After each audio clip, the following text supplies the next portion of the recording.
পূর্ব আগরতলা থানার পুলিশ 4 চোরকে জালে তুলতে সক্ষম হলো। তাদের মধ্যে কুখ্যাত 2 চোরের নাম দীপঙ্কর শুক্ল দাস এবং অরূপ দাস। তাদের জিজ্ঞাসাবাদ করে পূর্ব আগরতলা থানার পুলিশ রবিবার আরও 2 জনকে গ্রেপ্তার করতে সক্ষম হয়।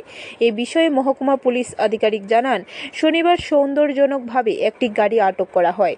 গাড়ির মধ্যে লোহার ব্রিজের কিছু প্লেট পাওয়া যায়। সেই প্লেটগুলি কোথা থেকে নিয়ে এসেছে সে বিষয়ে গাড়ি চালক এবং সহচালক অর্থাৎ দীপঙ্কর ও অরূপের কাছে জানতে চাইলে তারা কিছু বলতে পারছে না। তারপর তাদের নিয়ে আসা হয় থানায়। পুলিশের জিজ্ঞাসাবাদে তারা জানায় এগুলি তারা চুরি করে নিয়ে যাওয়ার চেষ্টা করেছিল। তারপর তাদের কাছ থেকে আরও 2 সহযোগীর নাম পাওয়া যায়।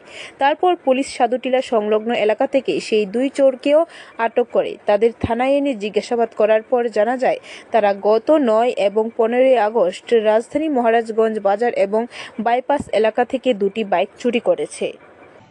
গোপন সূত্রের ভিত্তিতে একটা গাড়ি আটক করা হয়, যে গাড়িটাতে ব্রিজের লোহার যে ব্রিজগুলি আছে, যেগুলি বন্যায় এফেক্টেড হওয়ার পর কিছু কিছু ব্রিজ ভেঙে গেছে ভিতরের, বিশেষ করে ভিতরের এলাকায়, ওই ব্রিজের লোহার প্লেটগুলি খুলে নিয়ে বিক্রি করার উদ্দেশ্যে এগুলিকে এনেছিল। তো গোপন খবরের ভিত্তিতে ওই গাড়িটা আটকানো হয় এবং সেই প্লেটগুলি যারা চুরি করেছে, যেমন দীপঙ্কর শুক্ল দাস এবং অরূপ দাস, এদেরকে আটক করা হয়। তো আটক করার পরে ওদেরকে জিজ্ঞাসাবাদ করা হয় বিভিন্ন চুরির বিষয় নিয়ে, যেহেতু তারা এই চুরির কাজগুলি সংঘটিত করেছে।